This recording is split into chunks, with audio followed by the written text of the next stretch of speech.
கவலைப்படாதீங்க. ஒரு பெரிய ஐஸ்வர்யன் வரான் வந்து, ஆண்டவரே நல்ல போதகரே, நித்திய ஜீவனை சுதந்திரிப்பதற்கு என்ன பண்ணணும்? எப்போ நீ இதெல்லாம் பண்ணுறியா?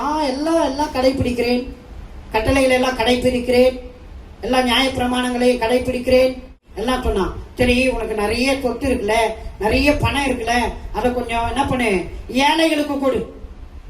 அவ்வளவுதான்.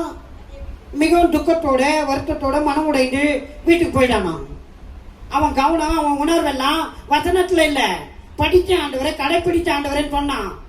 ஆனா ஆண்டவர் சொல்ற இந்த வார்த்தைக்கு அவனால கீழ்ப்படிய முடியல, அதை ஏற்றுக்க முடியல. ஐயோ பணமா, நான் எப்படி கொடுக்கறது?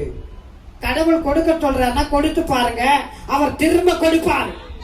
கடவுள் எடுக்கிறதுக்கு கொடுக்க சொல்ல, கொடுக்கறதுக்கு கொடுக்க சொல்றார்.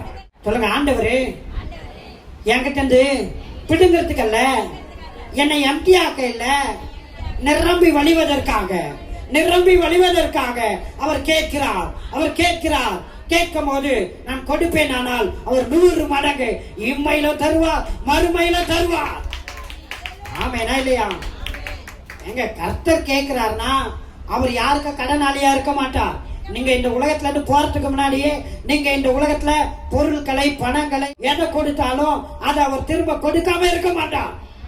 எதை கொடுத்தாலும் இம்மையிலே 100 மடங்கு அதை கொடுப்பார். எத்தனை பேர் விசுவாசிக்கிறீங்க?